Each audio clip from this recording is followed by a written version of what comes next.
Men Muhsiddin Mansurjon, Isoqxon Ibrat nomidagi Namangan davlat chet tillari instituti registrator ofisi o'quv jarayonlarini muvofiqlashtirish sektori menejeri lavozimida faoliyat yuritaman.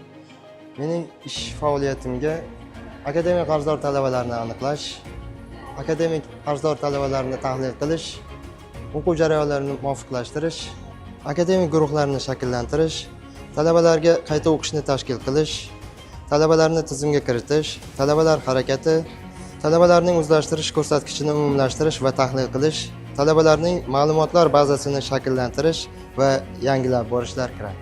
Agar shu yo'nalishlarda talabalarimizga biror bir yordam kerak bo'lsa, menga murojaat qilishlaring mumkin.